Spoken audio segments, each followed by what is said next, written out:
She cries her eyes out since her favorite brother from the orphanage just got adopted and had to leave them. A fat man in a suit arrives and tells the boy that he will be the boy's father from then on.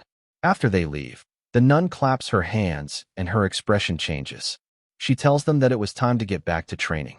The kids pull out their weapons like commandos and get ready within seconds. The nun tells the little girl, who was called Ellie, that she didn't need to make her nose runny while crying, as kids that show such behavior would make their parents hate them. The little girl says that she will keep that in mind. The pastor says that these kids were raised to be weapons as soon as they started walking, thoroughly nurtured under a special discipline officer. Even though the cost of each piece of equipment used for training was ridiculously expensive, what were the kids used for, you ask? Well, they were like computers. It was up to their parents to decide what to use them for. The boy who just got adopted is asked to memorize a man's face. Since they were dangerous children, there were safety measures put in place, an absolute rule that had been imprinted on them from a young age that they couldn't defy. The 3 absolute principles that they had to follow no matter what. The first principle was absolute obedience to their parent. The boy notices a car in the rearview mirror following them and informs his buyer that they were being tailed. The fat man thinks that the boy was going crazy. He tells the boy to shut his mouth and memorize the face of the man in the picture. The boy receives his order and follows obediently. Just then, the car following them comes closer and closer and then crashes into them. Their car rolls over, and the fat man dies on impact. But the boy survives. The second principle was that they couldn't use their powers without the parents' permission. The attackers approach their car with guns drawn. As they come closer, the boy crawls out of the car. He cries while asking them to help his dad. The attackers are confused, saying that they didn't have information about the kid. The one in front asks if they should kill him as well. The one in the back says they could just throw him off somewhere since he was just a kid. As the attacker leans closer to the boy, he drives a broken piece of glass into the attacker's throat and immediately takes the attacker's pistol. The guy in the back notices that the one in front was acting weird, but it was too late. The kid already had a gun pointed at him through the gaps. He takes a bullet to the head before he could react. The pastor pulls out a book and shows the buyer information about all the kids in that orphanage. While looking through the photos, he thinks it was unfortunate. He pulls out another book holding names of the deactivated kids. Among them, the kid who was attacked was the best among all the elites, according to the pastor. The pastor says that it still saddens him that he lost someone like this kid, or perhaps he was still alive. The pastor bangs his hand on the desk while saying that he had looked throughout the world for that kid. But since the kid can't use his powers without his parents' permission, it was impossible to find him. The pastor thinks that the boy might be hiding as a regular kid somewhere. He wasn't wrong. A fist comes flying towards him and hits him right in the stomach. The bully asks if it was a good hit. Not hearing an answer, the bully asks if the kid was cursing him in his head. The kid says that it was a perfect punch worth more than 180k points. The bully's friend says that he keeps getting great points. A blonde kid rushes past the bully and asks the kid to let him punch as well. The bully brushes his hoodie where the other guy touched it, and the kid getting bullied doesn't say anything. The bully comes up to the other guy who pushed him just now and asks what he was doing. Before he could answer, he gets slapped across the face. The bully asks if it wasn't all right for him to hit him since he pushed the bully. The blonde kid clenches his fist, but then says that the bully really deserved his 180k points for his punch since the blonde kid's cheek felt as if it was falling off. The bully looks happy after being praised for a while. He then leaves while asking the blonde kid, Cyan, to get him a cigarette.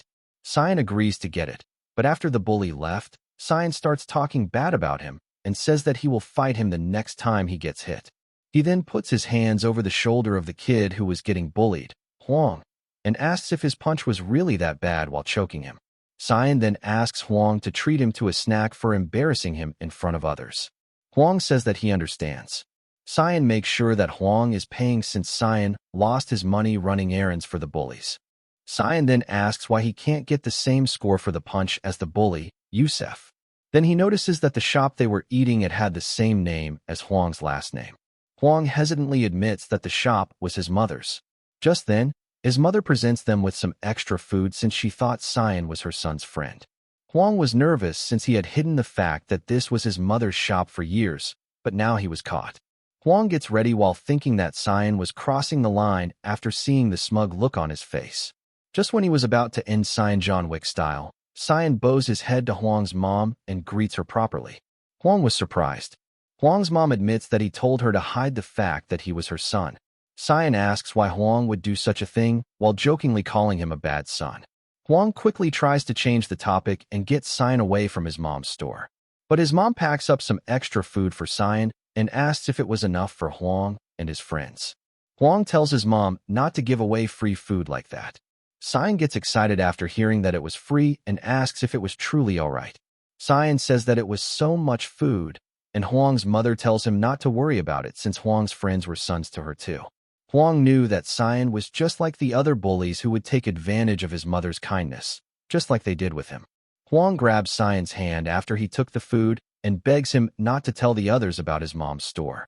Cyan leaves while saying that he won't tell anyone. While leaving, Huang's mom asks Cyan to come with his friends next time, and Cyan agrees, which makes Huang more nervous.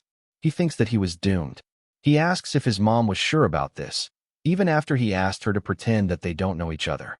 He asked what was wrong with her, but inside, he didn't know why he was yelling at his mother, who was just being kind.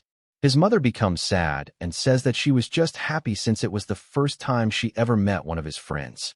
She apologizes to him, and he wonders why she was the one apologizing. His mother says that she just wanted Huang to get along with his friends well. All Huang could do was clench his fist while his mother apologized to him over and over. The next day, someone drops a bag of food on his lunch. It was the packaging from his mom's store. Yusef says that he bought some food from Huang's mom's store, but it looked like trash. He slams the food bag into Huang's face and says that he can't go around eating trash and asks Huang to give him a refund. Seeing him sit quietly, Yusef asks if he should go ask Huang's mom instead since Yusef considered himself one of Huang's friends. All Huang could think about was how Cyan could betray him after he had asked him to keep it a secret so nicely. Yusef asks if Huang was actually getting mad while he was just playing around. He pours the food over Huang's head and says that he was going to talk to Huang's mom instead. Huang pulls out his pen again. Before Yusef could even react, he thrusts his pen towards Yusef's neck. But he remembers his mom, who looked so sad when she said that she just wanted him to get along with his friends. He stops just before he reaches Yusef's neck. Yusef looks scared for the first time. Huang puts his hand down, and Yusef finally regains his courage. Angry at Huang, he asks if Huang was actually trying to kill him. When Cyan reached the class, the whole class had a weird mood. There were police and teachers in the class next to a broken window and blood leading from Huang's desk to the window. Huang was beaten continuously for about 15 minutes that day. He fainted and regained consciousness several times. Each time, Huang begged for forgiveness while saying that he was sorry. But the beating continued, and no one stepped in to help him. In the end, the one who put an end to the violence was Huang himself. At the hideout, Yusef says that he has a good idea. He says that they could just tell the police that Huang fell out the window while they were playing around. The others say that they have nothing to do with it. Yusef asks them not to be like that. He says that he talked with his father, who told him that the law was in their favor, juvenile offender or something like that. But since Yusef repeated a year, he wasn't eligible for it. So he asks one of the others to take the blame. He asks a guy to confess that he was the one who pushed Huang outside. The guy says that he can still be sued civilly, but Yusef assures him that there was no need to worry since that would never happen, because if there was no one to file a lawsuit, there wouldn't be a suit.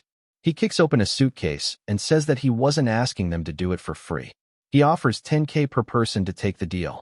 He then asks if all of them knew where Huang's house was, knowing that they wouldn't refuse so much money. Huang's mom was just sitting on the floor, looking lost. At the entrance, Yusef asks which floor Huang lived on, and his friend says that it was the 5th floor. They go to the elevator, but it doesn't come down. Yusef tells them to take the stairs instead. As soon as they reach the 5th floor, Yusef notices a fire extinguisher blocking the lift door. He wonders who did it, and someone from above tells Yusef that he was late. Yusef quickly looks at the man sitting on the stairs, hood on. It was Cyan, who says that making people wait wasn't nice. Yusef asks what Cyan was doing there, and one of Yusef's friends says that it was great to have another person and asks Cyan to come with them. Cyan says that he only has 2 questions for them. He wanted to know how Yusef found out about Huang's mom's restaurant. Yusef laughs and says that he got curious after seeing Cyan not bring him his cigarette and when he saw Cyan eating with the neighborhood kids. He also found Huang arguing with his mother. Cyan understands that it was because of him. He then asks the second question and tells them to think carefully before answering. He asks why they were at Huang's house with pipes and bats. Yusef asks if it wasn't obvious. He says that he was there to meet Huang's mom to peacefully ask her to give up on doing something stupid like starting a lawsuit. Yusef says that it was great timing since he was really annoyed with Cyan as well. Yusef asks if Cyan really thought he wouldn't see him pretending to bully Huang with them, but secretly protecting him the whole time. Yusef asks if Cyan really thought of him as stupid all along. Cyan says that he had enough of talking while reaching for the fire extinguisher. Yusef runs at Cyan with the pipe. Cyan pulls the pin on the fire extinguisher and points it at Yusef, thanking him for making things clear. As soon as the fog hits him in the face, Yusef quickly steps back, telling the others to come forward. The one in front gets hit in the face with the extinguisher. It hits him so hard that it rebounds off his face, and he falls on top of Yusef, and both of them fall down. Yusef pushes the guy on top of him off. By the time he gets up, he notices two others had also been dealt with by Cyan. While Cyan was distracted, Yusef attacks from the side, but Cyan blocks just in time. He spins the extinguisher around and slams it onto Yusef's leg.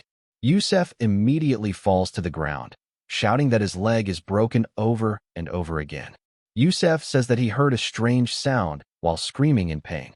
Cyan says that it was Yusef's cuneiform bone above the metatarsal that was broken. Cyan says that Yusef won't ever walk straight again. Yusef asks why Cyan was doing this to him. Cyan says that 3 principles are imprinted on children like him. The first is that their parents' words are absolute. The second is that they can't be violent without their parents' permission. The others ask what he was saying. Cyan lifts Yusef by his collar as Yusef begs him to stop, and says that the third principle is that when there is a threat to a parent's safety, he is supposed to disregard rules 1 and 2 and handle the threat immediately. And Huang's mother had said that Cyan was just like her son. Cyan stomps on Yusef while saying that since Yusef wanted to harm his mom, he can beat Yusef to death without worrying about breaking the principle. Back at the church, the pastor gets a call from Korea. He asks who it was, and the nun says that it was Biko personnel. He takes the call. They tell the pastor that they found it, the lost legend of the Dead Mansion. Codename, Sean. Dead Mansion is a special training multi-purpose weapon project called Good Child, and Sean was among the children created by Dead Mansion. A perfect masterpiece. Infiltration, weapon skills, and even VIP assassination. A product that excelled in every field. Thus, he was supposed to be supplied to one of Dead Mansion's top clients, a certain Yakuza organization in Japan. But due to an external error, instead of Japan, he was sent to Korea. The pastor thanks God, since he had already thought that Sean was dead and given up. He never thought he would find Sean again. The pastor looks at Sister Rachel and tells her to bring Sean back by any means necessary. Rachel says that she will proceed with the retrieval operation immediately. She removes her uniform, revealing a full combat suit and 2 automatic weapons. She says that she will subdue Sean by force. The pastor scolds her for throwing off her uniform and tells her to just bring him back normally and as unscathed as possible. He also tells her to leave her guns behind, as he thought they were too much. Yusef's father Quan bows deeply and apologizes for his son's actions. The other customers get scared looking at him. He also promises to cover Huang's medical and mental expenses and also provide any other compensation she requested. Huang's mother says that nothing was going to change even if he apologized, and that it wasn't something that could be resolved with just an apology. Quan wonders why it didn't work and quickly turns around to prepare to leave. Huang's brother says, if that was all Quan had to say. Quan covers his nose and says that he believes efficiency is important in all matters. But since Huang's mom had no intention of settling, Quan didn't see any reason to waste more time there. Before leaving, he tells her that he could always use other methods. Plus, this was his area of expertise. While in the car, he complains that his nose is tingling since the place he went to smelled so awful and wonders how someone could run a business there. He tells his assistant to tear down the whole block and build a mixed-use complex. He then asks what happened to the kid who beat up his son. The assistant informs him that the secretary went himself to deal with Cyan. At the hospital, Yusef had his leg in a cast. Yusef tells his father that the boy who beat him up was yapping about some 3 principles. Kwon asks the nurse if that was some new trend among kids these days. Yusef then tries to explain the whole scene, but Kwon stops him and waves the nurse to go outside. After she leaves, Kwon slaps Yusef. Kwon tells Yusef that what made him mad wasn't the fact that he bullied a few people or the fact that one of them tried to jump off the building because of him. He says he could care less about any of that. He comes closer to Yusef and says that if Yusef wanted to take a wrench to Hwang's place to finish things off, he shouldn't have left a mess behind. He explains that the basics of work are never doing something twice. He tells Yusef to watch and learn from this opportunity how adults handle things. Cyan was getting beat up. 2 thugs grabbed Cyan while a man put gloves on. Cyan asked why they were attacking him. The secretary came closer and slapped Cyan. After a while of beating, Cyan fell to the ground. The secretary asked if Cyan understood that things don't always go as planned. Just because Cyan knocked down 4 of his peers didn't mean the same worked when he was against older opponents, the secretary said, before throwing his gloves away. One of the thugs grabbed Cyan's arm and pulled it back. The secretary said that Cyan needed to reflect on his mistakes while placing his leg on Cyan's arm before slamming his foot to the ground. The secretary turned around, saying that this was how the real world worked, leaving Cyan to scream in pain. Later that evening, after they left him, Cyan readjusted his arm while calling those thugs morons. He laughed, saying they didn't even know the difference between a dislocated joint and a broken one. He said this was nothing compared to what his Aunt Rachel would serve him, but the fact that he couldn't fight back without orders was getting bothersome for him. Still, what he did was enough to calm things down for a bit. But if those people persisted, he might need a new identity. While he left the alleyway, someone noticed him, Hwang's mom, who asked if Cyan was all right. Cyan said he was fine, but she took him to her home. While hesitantly eating the food offered to him, Hwang's mother asked him not to be so shy and told him she made plenty of food. The command he received was eat a lot. He had no choice but to follow the order. Hwang's mom said Cyan might get indigestion if he ate so fast and asked him to drink some water with the food. He quickly followed the order. He felt like he just went from medium to XL real quick. While Hwang's mom cut some sushi, Cyan asked if Hwang was all right. Hwang's mom said he was fine. She said the surgery went well and they just needed to monitor his recovery. She assured him that Hwang was a strong boy and that he would surely overcome it. Her hands started shaking while saying that she wasn't strong enough to do the same. She said she felt powerless even after he ended up like this. She admitted she wanted to destroy everything, just like she felt on the inside. She said she wanted to tear and crush Yusef's father as well. She composed herself and apologized to Cyan for losing her cool. But it was too late. He had already received his order from her and disappeared. At Kwon's construction company, they were celebrating the third quarter results. Kwon thanked everyone for their work while lifting a champagne glass. While going on and on with his speech, one of the waiters was asked to pour more wine at one of the tables. But he received the whole bottle to the face. Cyan told the man to enjoy his drink. The others tried to stand up, but Cyan grabbed the glasses on his tray and quickly placed them on the man's hands while he tried to punch Cyan. The man asked how Cyan was able to dodge so well before realizing his hands had cups on them. But Cyan was already ready with the next attack.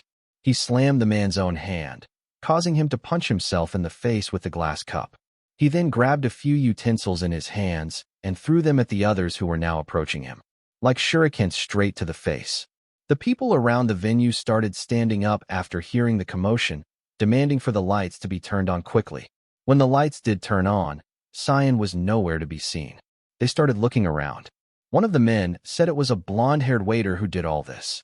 Cyan came out of his hiding spot with utensils in hand.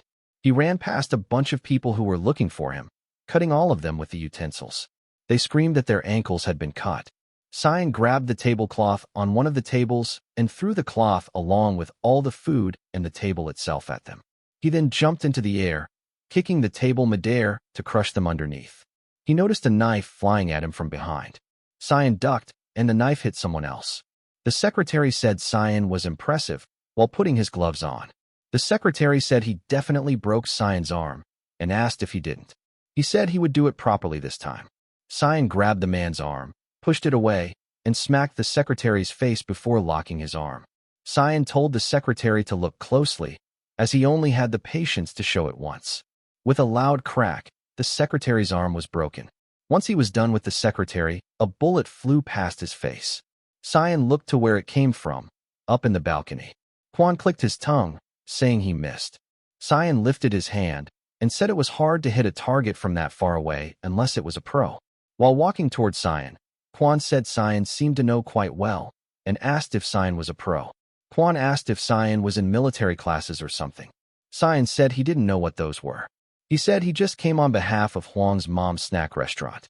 Kwon asked how a smelly alleyway junk food store managed to hire someone like Cyan. He asked if the lady asked him to kill Kwon. Cyan said that she didn't. He said that she specially asked him to tear and crush him. Kwon asked what that meant, but Cyan disarmed him within a second and smacked him in the face. Kwon grabbed Cyan's collar, not because he wanted to, but because he was falling over and the collar was the only thing he could grab. Kwon said this was going too far for revenge. Cyan corrected him, saying this wasn't revenge but retribution. He punched Kwon right in the nose and said he was just following the first principle. As Kwon's tooth flew in the air, Cyan explained that a parent's command is absolute.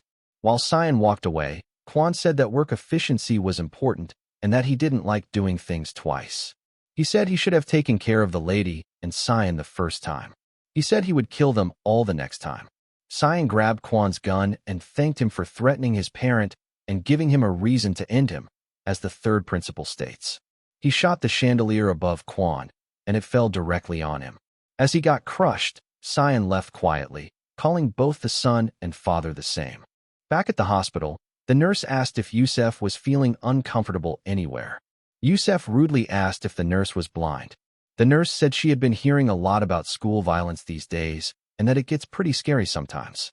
She admitted she had never seen someone get this injured before. She asked if the kid who beat up Yusef was a real fighter. Yusef answered her completely lost, not focusing on what she was doing at all. She then asked him about what he was talking to his father about, something about the 3 principles. She clarified while injecting something into the 4 bag. Yusef finally noticed something and asked why the color of the medicine looked different. She told him not to worry, as she only put in half. He wouldn't die at least. Confused, he asked what she was saying. The nurse sat next to him and told him to answer her question about the 3 principles, while leaning on his broken leg. She asked if he knew what the 3 principles were. Yusef said he didn't know anything. The nurse pulled her wig off, revealing blonde hair, and said that she clearly heard him mention it to his dad before. She then asked if he knew a kid named Sean. Rachel, the Dead Mansion disciplinarian, specializing in disguise and infiltration, and more importantly, interrogation and torture. Rachel reaches the party a little too late and informs the pastor that codename Sean seems to have used his powers. The pastor jumps up from his chair asking what Rachel meant. While walking through the mess, she says that she tracked Sean to the scene, but he seems to have already left and that there were several severely injured men at the scene. The pastor bites his fingers saying that it was impossible, as something like this hadn't happened once in Dead Mansion's history. The 3 absolute principles have been held strong for centuries. He opens a cupboard holding a lot of books and tells Rachel that if Sean was ignoring the 3 principles, this wasn't just an ordinary matter anymore. He says that all the weapons they sold so far could also ignore their control and target Dead Mansion. He changes Rachel's mission and asks her to investigate how Sean is bypassing the absolute principles. Rachel says that she understands. Just then 2 men walk up to her, people from the organization that tipped Dead Mansion about Sean's whereabouts, Smoker and Barcode Head. Rachel walks past them and Smoker asks if it was normal for girls to wear a latex suit like Rachel. Barcode Head says that the Westerners were quite open-minded, just like his wife. The next day at school, Rachel arrives after already thoroughly investigating everything about Sean. The kids greet her as a teacher. She can't hide her smile, unable to stop herself from being excited about how her Sean had grown. He was the best among the children she had trained, someone who mastered everything she taught him. She makes her way towards his class, unable to wait. She sees him acting like a delinquent, boasting about his victory during his fight with Yusef. Rachel couldn't believe her eyes. She thinks that she made a mistake. There was no way her Sean would be so vulgar. The guy sleeping behind Sean tells him to quiet down so he could sleep. Sean gets angry and picks a fight. She had this tradition with him every year where he would pick fights with her to test his skills. She always thought it was so cute when he challenged her. Sean was always the strongest among his peers, but now something didn't add up. Looking at him get beat up, she couldn't hide her disappointment. Later during class, she thinks to herself that Sean must be hiding his skills since it was a school. She was sure that he wouldn't use his powers recklessly in order to hide his true identity. Does that mean he was still under the control of the three principals? When she observes him, she notices him writing something with serious, sharp, and sophisticated eyes. She thinks that this was to be expected from him, since a good child from Dead Mansion must possess both physical and intellectual strength. She remembers that Sean always stood out from the rest. She thinks that he was cute hiding his power, but he couldn't hide his intellectual side. While walking over to him, she thinks that it's troublesome when he's disguised, and that it should be hidden properly as well. She thinks that she should teach him again when they are back at Dead Mansion. But Sean was just drawing the fight scene with Yusef. She couldn't believe it. She slams Sean's head with her book. At the staff bathroom, she says that this was nonsense. While tearing her disguise, she says that her Sean could never be this foolish. His face seems somewhat familiar, but his grace she used to feel was all gone. She wonders if this was just a coincidence, as there was no way that foolish kid could be her Sean. She changes the plans. The investigation was not about the three principals anymore. While disguising herself as a student, she says that she needs to make sure this guy was her Sean. While going home, she follows him. She thinks that if this guy was not Sean, she would kill him for making her doubt her adorable Sean. When they were waiting at the pedestrian crossing, Huang's mother comes behind him with 2 huge bags of groceries and asks if Sean could help her carry the bags. Sean quickly goes to carry them. Huang's mom then tells Sean to have some food at her store before he left. Sean agrees to that too. Rachel wonders what relation Sean had with this lady. At the store while he was eating the food, Huang's mom tells him to take it slowly. Rachel notices the old lady talk about Yusef, and Yusef had told her that he beat up this woman's son during her interrogation. She starts to get frustrated. While looking at Sean being vulgar again, she takes a bite of the food and asks how this kid dared to be so vulgar while having a face just like her Sean. But she starts coughing instantly. She says that the food was too spicy and asks for water quick. Huang's mother asks if Rachel couldn't handle spicy food. Rachel thinks that this wasn't spicy food, but torture instead. She wonders if the lady was trying to assassinate her. Sean tells her to eat slowly and calls her clumsy. She swears to herself that she will definitely kill this kid. But she remembers that her Sean also couldn't handle spicy food at all. She had to hold his hand for him at those times. She thinks that Sean must have struggled a lot in Korea because of their hot food. But she notices his hand shaking. He was trying to hide it, but it was apparent to her. While Huang asks if the food was good, he says that it was perfect. Rachel wonders if this kid was enduring the spiciness. She calls him foolish in her thoughts. Why even eat something you can't handle, she thought. But then it hit her. Back when the old lady asked him to carry the bags, when she asked him to eat before he left, even now when she asked him to carry something, he was following orders. He was listening to her commands. It was judged impossible to act under the restriction of the principles, so the quality of his execution was impossible without specific commands. But it would be possible if he was commanded to destroy Kwan's construction company, and the only person with motives to destroy Kwan was this woman alone. It all fell into place in Rachel's head. If Sean was seeing this woman as his parent and following her commands, it all made sense. Rachel says that she will pay, and the lady goes to the back to get the change. But as soon as the lady turns, Rachel grabs a chopstick and throws it right at her head. A fork interferes with the chopstick. Sean jumps over the counter. Rachel can't hide her smile. She expected this. The old lady hears a chair fall and turns back, but Sean and Rachel are gone. Rachel says that Sean was acting according to the 3 principles just now. While fighting each other, Sean tells her to stop and asks how long she planned to follow him around. He knew that it was his Aunt Rachel. She says that she missed him very much. But she finds it strange that Sean was following the old lady from the snack shop around like she was his parent. She says that there was no way a shabby snack shop owner could be a customer of Dead Mansion. Sean says that he doesn't understand what she was saying. He didn't expect to be caught by Dead Mansion the second he used his powers. Rachel notices he was distracted and grabs him, swinging him over her head into the ground. Sean groans in pain. Rachel sits on top of him and says that it was time to go back now, since a lot of clients were waiting for him. Sean remembers Dead Mansion clearly, but out of nowhere, he briefly sees the face of a woman covered in blood. the one who gave him the name he was using. He asks what he just saw. Rachel is confused as well and asks what's wrong. Sean snaps back and headbutts Rachel. Rachel jumps back, her nose bleeding, while Sean stands back up.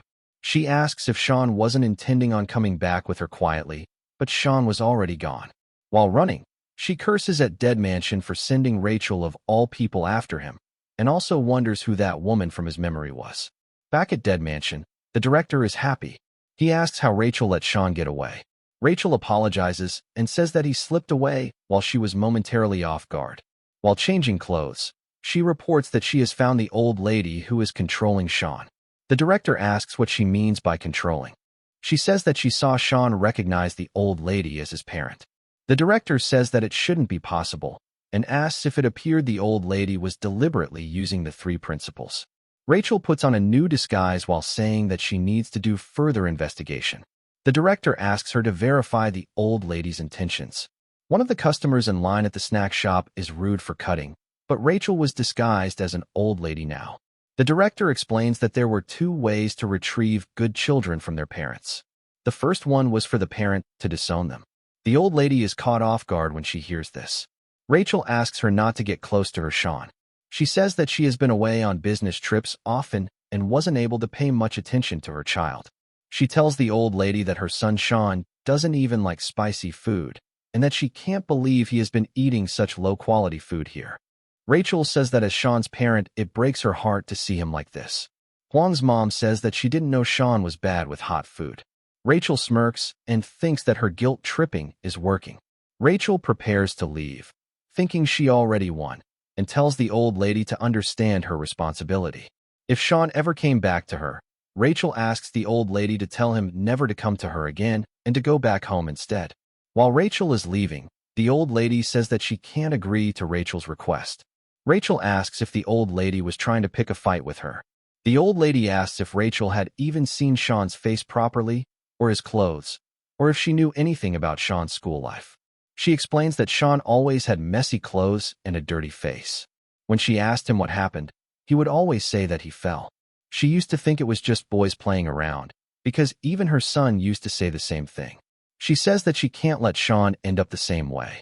So, without realizing it, she kept checking up on him.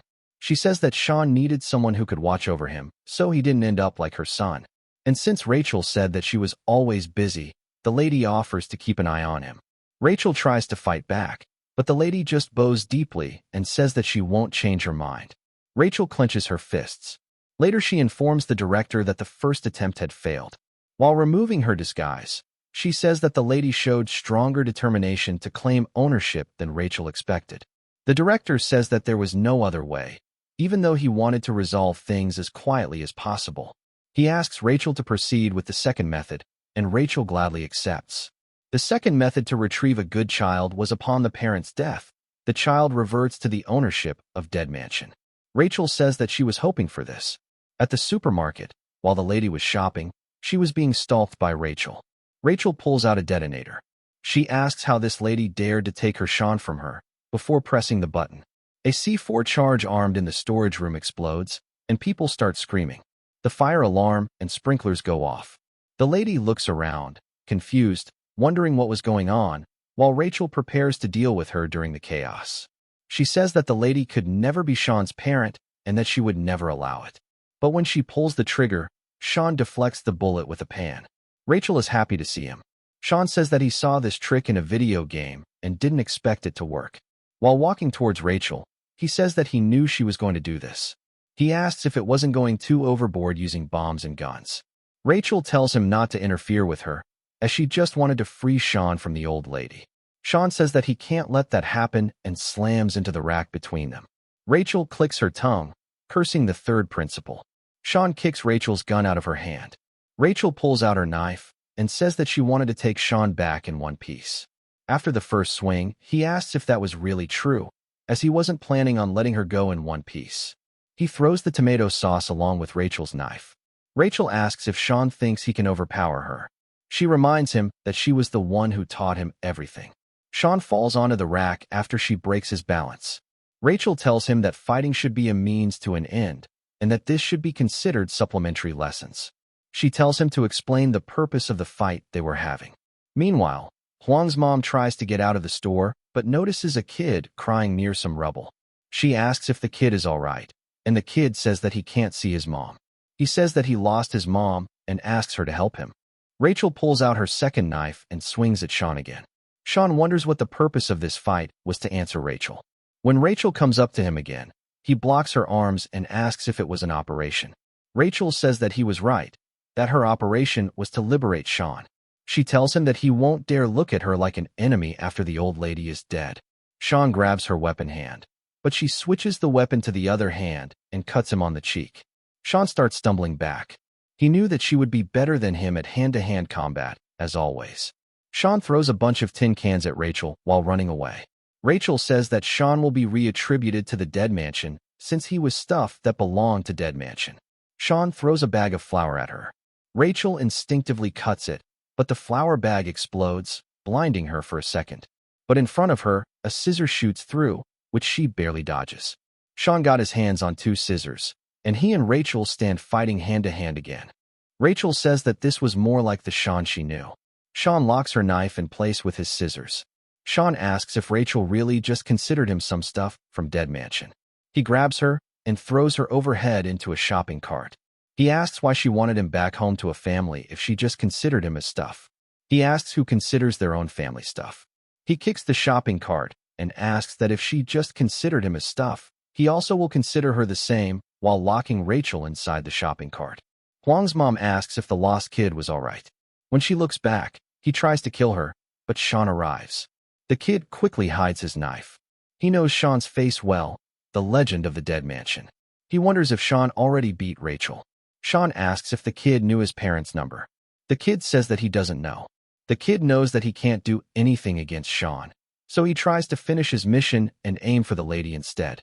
He runs towards the lady while crying, but Sean stops him and lifts him up, telling him to stop crying and whining like that. He asks if the kid forgot that excessively sticking out like that makes others hate him. Sean points a finger gun at the kid's neck and warns him to stop. The kid freezes, and Sean asks if the kid had direct communication lines with the director. The kid says that he doesn't understand what Sean was saying. Sean whacks the kid's neck to knock him out. The lady asks if everything was all right. Sean hides the knife under his foot and says that she might be hearing things. The lady says that they should look for his mother, but Sean says that he found a phone on the kid and that he would call her later. At Dead Mansion, the director receives a call early in the morning. He gets annoyed since he had asked them not to contact him on the direct line. As soon as he picks it up, he says that it better be good news. As soon as the caller greets him, he recognizes the voice. It was Sean. The director says that since Sean called him through the direct line, it means that the mission failed. Sean asks if the director thought so low of him to just send Rachel and a little boy to catch him. The director asks if the 2 of them were dead. Sean tells the director not to hurt his pride with reactions like that. Sean says that results of hunting him won't change no matter how many people he sends after him. The director says that he thought Sean would run away, but he wants to face Dead Mansion head-on instead. Sean says that there was no way he would run away since when there was a threat to parents' personal safety, he needed to handle the situation, based on the 3rd principle of the Dead Mansion. The director falls to his knees. He laughs, thanking the Lord for such a pure and beautiful gift. He asks how Sean could be so faithful to the 3 principles. The director asks for Eugene back, and in return says that he won't harm the old lady. Sean tells the director to send Aunt Rachel to come get the kid in an hour. After he cuts the call, the director asks how Sean could be this innocent, and that he hopes to see him as soon as possible. Sean taps the kid's head and tells him to wake up. The kid quickly jumps up and tries to grab his weapon, but Sean says that he disposed of all weapons in the store. He tells the kid to eat up. The kid asks who would eat something gross like that. A few minutes later, while walking to the meeting spot, Sean says that the kid could have eaten more if he found it so tasty. He ate like he never had food before. Rachel reaches the spot looking furious. She tells Eugene to come to her. While he was going up, Sean offers him some more food so he could eat later. Rachel says that Sean was too relaxed, as if everything was over. She says that he would never give up on getting him back.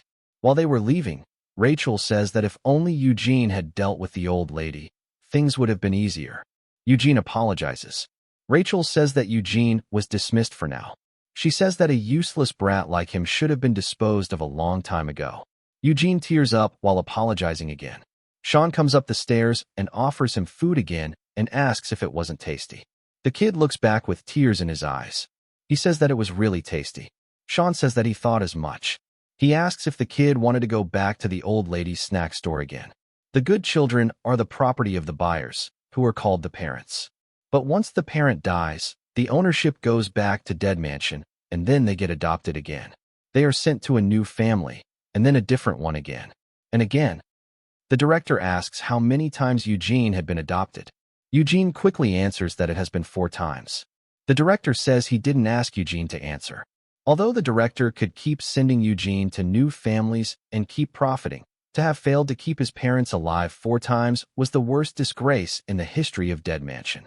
He says that if Eugene continues to fail, he would have no choice but to dispose of him. The director asks if Eugene knew what happened to the kids who were disposed of, while pointing at the gravestone behind him.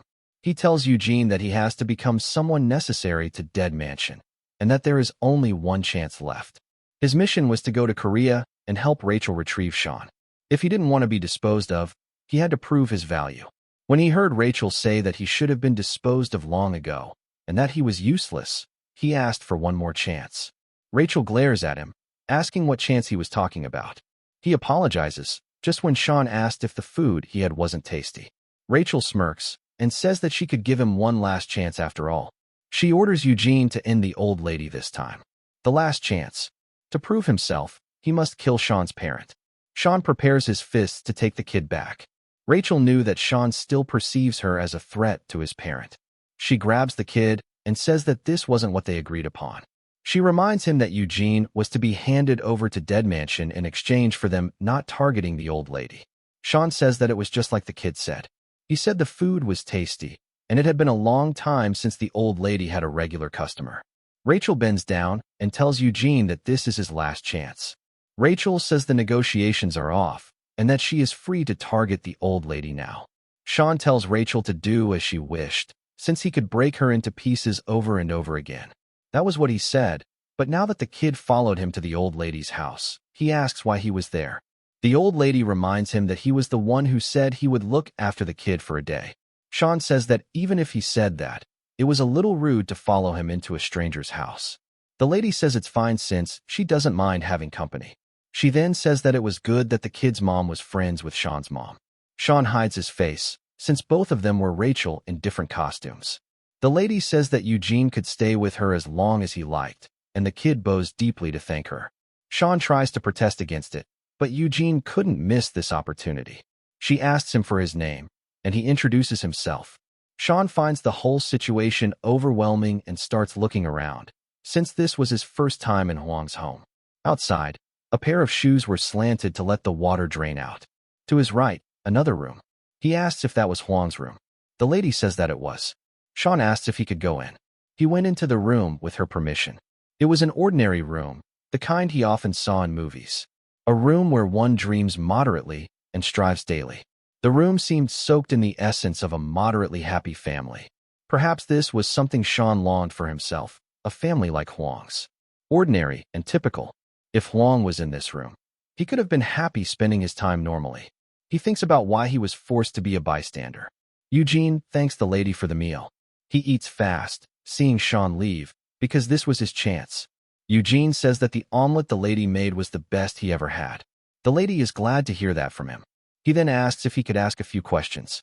The lady tells him to ask anything. Eugene asks about her other family members, like the father in the household. The lady hesitates, wondering how she should explain that to a little kid. She says that her husband was needed so much in heaven that she had to let him go there. He asks if her husband became a part of the family in heaven. The lady agrees that that was a good way to put it. Eugene then says that her son couldn't become part of any family anywhere. The lady asks what he means. Eugene says that her son was a weak loser and a useless child who couldn't become family anywhere. She asks again what he means by that.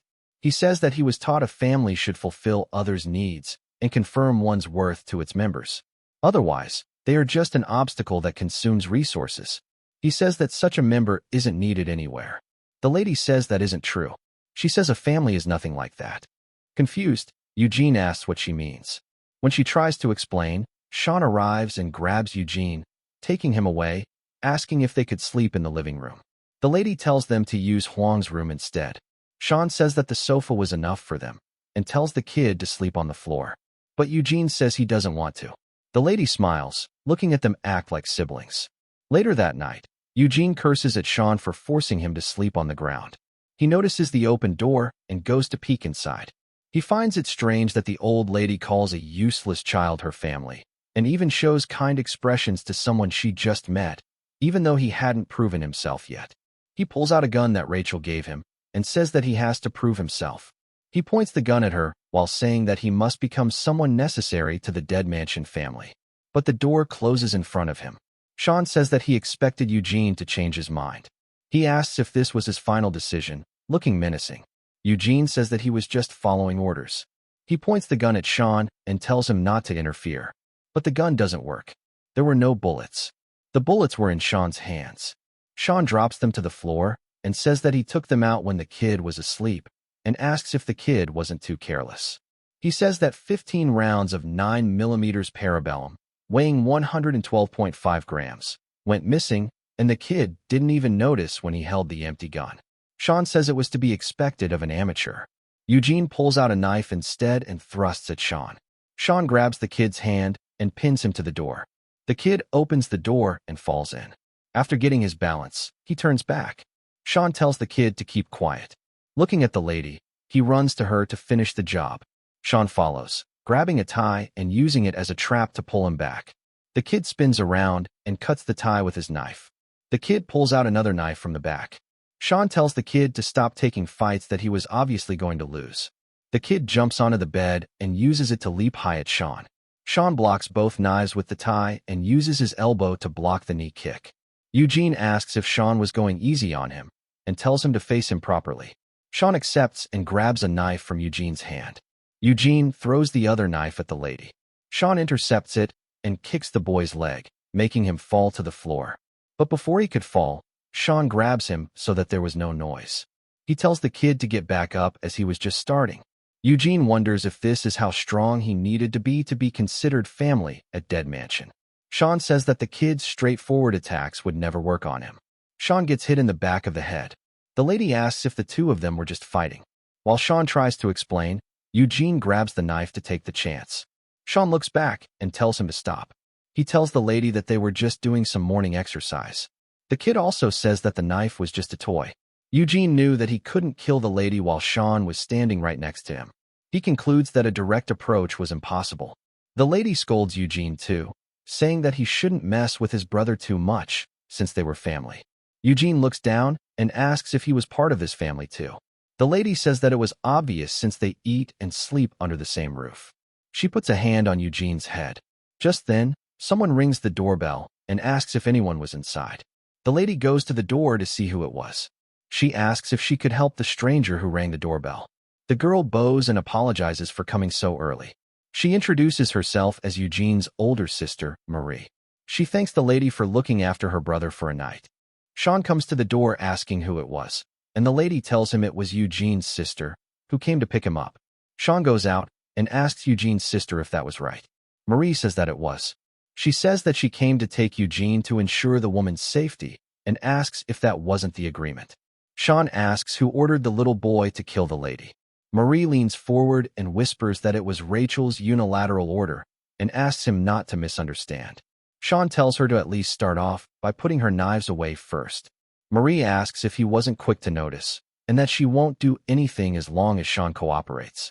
Sean sarcastically says that he was scared and asks what would happen if he didn't cooperate. Eugene notices Marie and runs out to hug her. Marie says that it was unfortunate that Eugene failed and that the director will be very disappointed in him. The lady says that the siblings came from a family with very pretty names. Eugene says that Marie completely ruined his plans. She asks what he means. He pushes her off him and says that Marie looked like an amateur. He says that he was looking for an opportunity to ingratiate himself into this family. Marie asks if that was his excuse. Eugene tells her not to think this operation was that simple. He says that his target was being guarded by the legendary hand of Dead Mansion. Eugene says that even if Sean looks unattractive, dumb, and had a monkey-like expression. He was super strong. Marie agrees and says that Eugene's description seems especially accurate. Sean excuses himself from the lady after hearing what they said about him. Marie apologizes for ruining Eugene's operation and tells him not to worry since a new operation was already underway. She tells Eugene that they will retreat for now. Eugene agrees. They say their goodbyes before leaving. Eugene leaves sulking. The lady notices it and tells him to come back whenever, and that she would make him his favorite omelet next time. Eugene smiles and says that he understands. She even asks Sean to bring Eugene over again. Sean says that he will definitely bring him. Later that day, at the school, the principal apologizes to the lady for what happened to her son. He says that they had to go through the school violence committee to discuss the perpetrators and their punishments, and that was the reason for the delay. He assures her that the parents of the perpetrators have promised to compensate for the damages, and that all offending children would be suspended. He gives her a file with the names of all the kids who were responsible. While looking through it, she sees a familiar face and asks why Sean's photo was on the list. At the dead mansion, the director asks Rachel to explain herself. Rachel says that she has no excuse.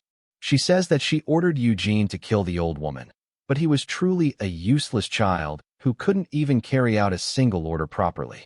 The director says that wasn't what he was asking. He says that he asked Rachel to retrieve Eugene and not bother the old lady anymore. Instead, she went and ordered Eugene to kill the old lady instead. He asks if she wasn't the one who couldn't follow his orders properly. Rachel says that it was all for the retrieval of Sean. The director says that he holds his promises in very high regard. He says that before the divine, only faith and trust should exist. Everything else is heresy in his eyes. Since the children lacked faith, they had no choice but to create the three principles as a means of control. He tells Rachel to recall what the consequences of unrestricted spontaneous actions have brought. He asks if she remembers that the order, the director, and the promises are the absolute rules of Dead Mansion. She asks if they were giving up on retrieving Sean. The director tells her not to worry about that. Marie was doing something with 6 different phones. She sends the picture of Sean having Huang in a chokehold to all the school group chats. The director says that there were plenty of ways to get Sean back without touching the old lady, and that Marie has already started her operation. The next day at school, the students start avoiding Sean. He asks what was going on, but no one answers him. The guy behind him asks if what they were seeing was true while showing him the picture. Sean thought that the Photoshop skills of the person who made it were very crude. He asks where the guy behind him got it from. The big guy looks around and starts apologizing to Sean. He says that the story about him beating up Youssef must also be true. The big guy says that the whole school now knows that even Youssef is scared of Sean and bows down to him. They show more badly photoshopped pictures of him next to gangsters. Sean asks if this wasn't going too far. The big guy also says that it was Sean who ordered Youssef to crush Huang. Sean asks what they were talking about, saying that he didn't do it. But no one listens to him. The other bullies come next to Sean while calling him cool. The kid next to him says that it was his seat. The bully lifts his hand to hit the kid, but Sean stops him. He changes the topic and says that now that they know his hidden powers, they should go outside so he could tell them the full story. The other kids looked scared of him now. He asks if the bully smoked and says that he personally does smoke himself. The bully asks why he asked that then. As soon as they left, the rest of the kids start talking. They say that birds of the same feather flock together. Outside, while the bullies were smoking, they show him their phones to see who sent those pictures. They say that the person dropped the pictures and a few messages before leaving the group. Sean knows that this was Dead Mansion's doing, but he couldn't understand the purpose. Sean plays into it and says that he didn't want to be exposed like this and wanted to attend school quietly. He wonders if any school would accept him if he transferred again. He tells them that he wants to graduate quietly and doesn't want to get caught up in childish pranks. He leaves while saying that he was made to deal with real gangsters, not kids. He turns around with an ugly face and asks them not to spread this matter further while calling them his crew. They all ask if they were in his crew now. They say that he has nothing to worry about and ask him to let them take care of everything. The lady notices Sean talking to those guys. At the principal's office, she tells him that Sean was Huang's friend and that there must have been a misunderstanding. The principal says that he also has a picture. He shows her the same photoshopped picture and says that he thinks Sean was the instigator of the whole thing. She says that there was no way. The principal says that Sean's parents were impossible to get in contact with, that he seems to have not received proper family education, and that from experience as an educator, children like Sean easily go astray. He tells her that she shouldn't trust him at all. Sean walks back thinking that he handled the situation well, and that those bullies had a surprisingly naive side to fall for his bullshit. He suddenly stops and asks if her name wasn't Marie. Marie appears from an alleyway. She says that she thought she hid well. Sean says that if she was planning to hide, she should have at least erased the smell of coffee, since he noticed it from when she visited Huang's place. She calls him a perv for sniffing her scent like that. He asks what she wanted now and why she was making things complicated for him. She says that he seemed to enjoy the whole thing. She imitates him when he said that he was made to deal with real gangsters, not kids. Sean gets pissed. She asks how he felt after she made him the top bully at his school. He says that it wasn't exciting at all since he was popular to begin with. She says that she was talking about all the cold and harsh gazes of the other kids, or the eyes filled with betrayal and contempt. She asks if he liked that. Sean asks if all the photos were also her doing. She asks if they weren't very well made. He says that they were surprisingly crude and that only the general public would fall for it. She says that it was crude because of the tight schedule and limited resources. Sean says that Marie had a lot of excuses and calls her skills scrap-worthy. She quickly reaches into her bag and starts shooting. Sean quickly sprints to the closest cover and asks if Marie was out of her mind shooting in the open like this. He asks if her mission wasn't to retrieve him alive and that she would be in trouble if he died. She says that she at the very least expects him to easily avoid these, but if he died, it would be better for her. Sean doesn't respond, so she drops her bag and slowly walks up. As soon as she gets close, he grabs her gun. Marie doesn't let go. Sean slams her into the wall, and she tries to kick him with her knee. She grabs a dagger and tries to stab him with it, but Sean easily deals with her. He asks if this was all she had, saying that Dead Mansion had really fallen off after he left. He slams her into the ground while throwing her weapons away. He guesses that she didn't expect this to happen, but she smiles and says that wasn't true. Just then, someone calls to Sean. The lady asks what Sean was doing. She says that he shouldn't be doing this and that he was supposed to be her son's kind friend. Marie smiles, and the lady asks if it was really Sean who bullied her son. Sean tries to say that it wasn't true, but Marie escapes from under Sean and runs toward the lady while crying. She asks Marie what was going on, and Marie says that she just wanted to talk to Sean about something. Sean tries to tell her that Marie was lying, but the lady tells him to stay where he was. Sean stands still, unable to go against a parent's order. Marie says that the day she brought Eugene back from the lady's house, she saw his body covered in bruises and that Eugene wouldn't talk about it. She says that he kept saying it was his brother Sean who did it to him. The lady remembers that she saw them fighting when she woke up, and also what the principal had told her. Marie says that she just wanted to know what happened to Eugene, but Sean just started hitting her. Sean tells her to stop lying. Marie smirks when the lady steps between her and Sean, thinking that if they weren't allowed to touch the lady because of the director's promise, she could just make her hate him instead.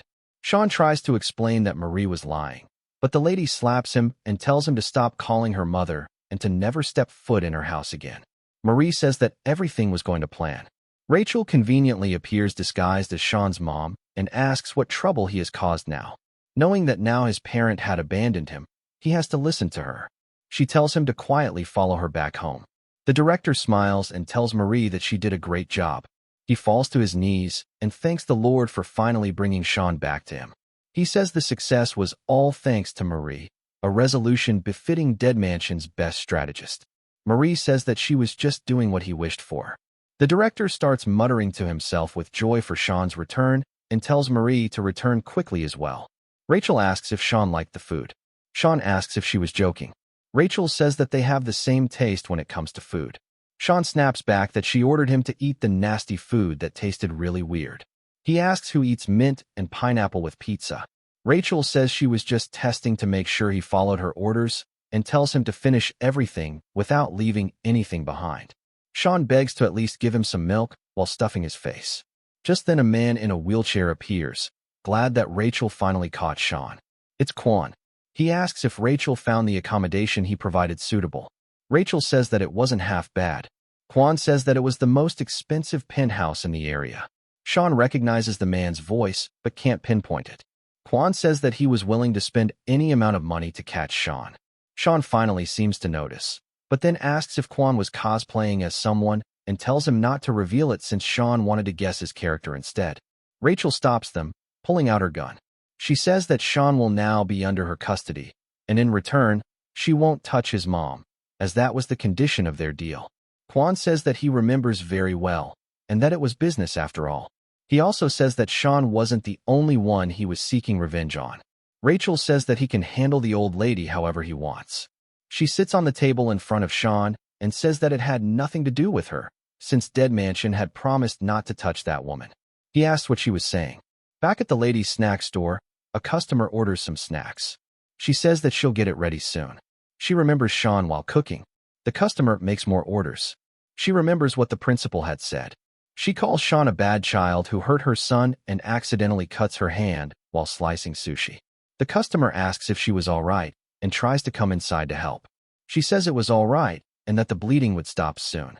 The customer pulls out a knife while she was looking away and says that it was a relief if she was all right. Kwon tells Rachel not to worry about the cleanup. He says that his partner company will handle everything. The lady gets a call just when the man was about to kill her.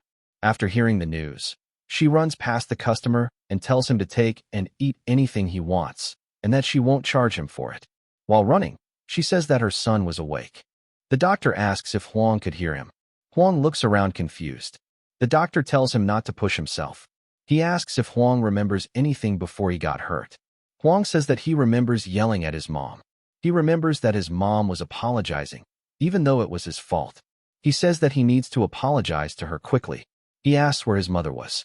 He says that he misses his mom. Just then, his mom arrives. She walks up to him with tears in her eyes. The nurse notices that she had blood on her hands.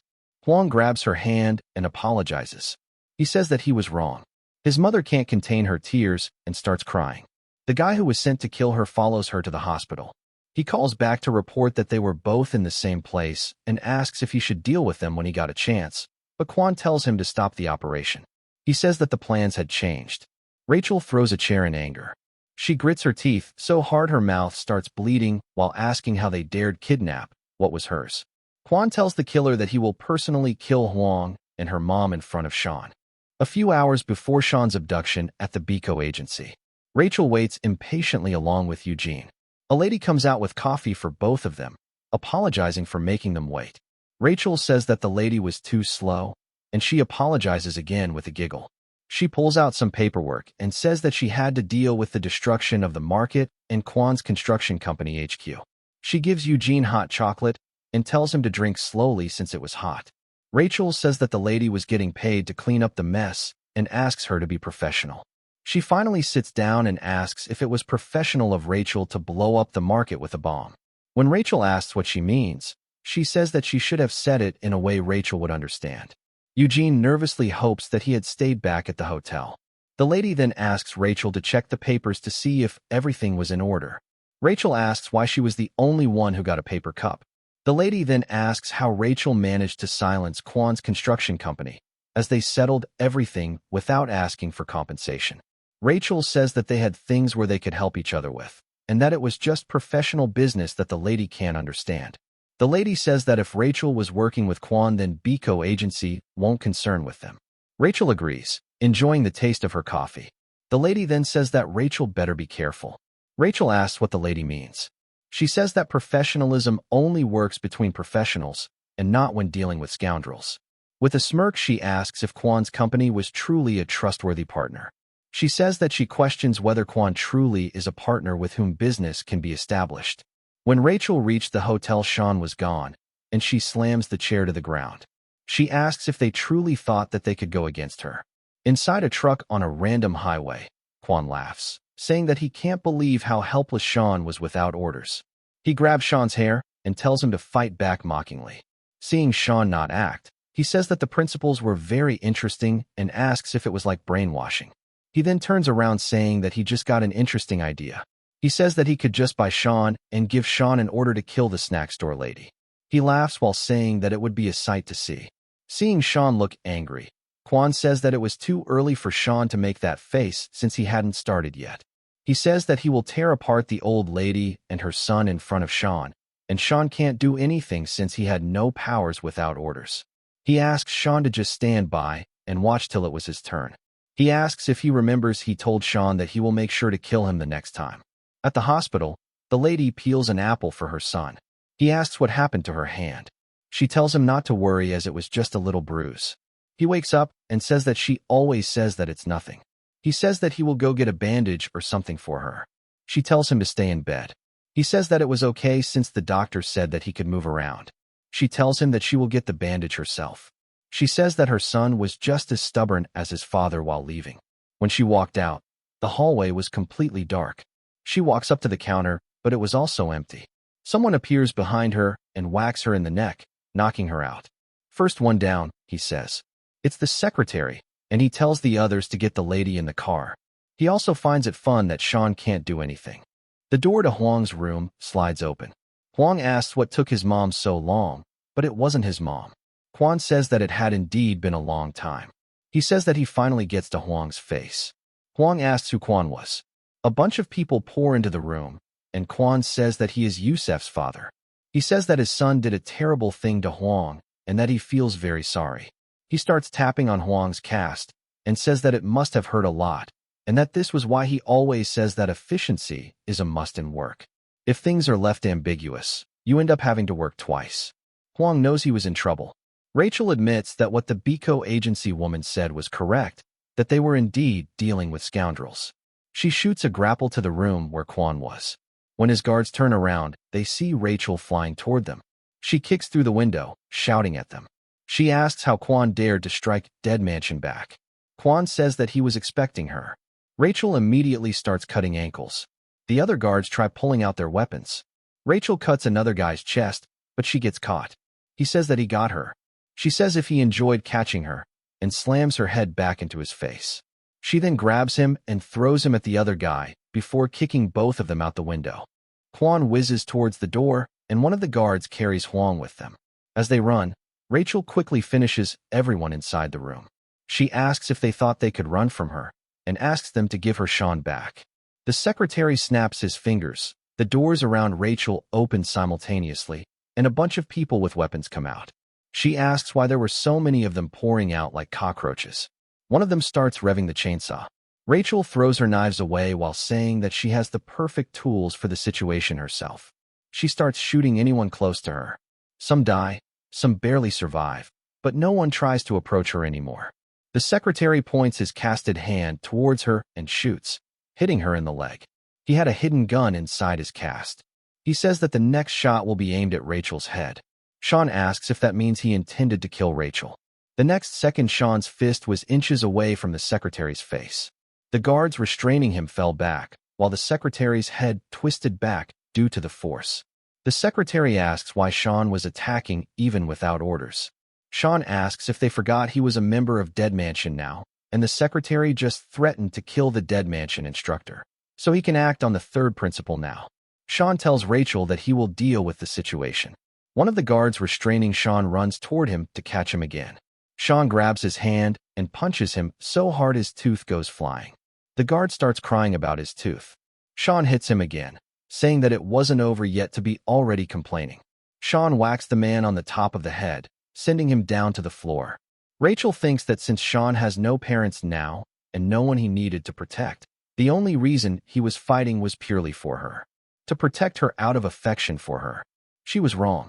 While fighting, Sean gets overwhelmed. He ducks under a swing, frantically looking for weapons.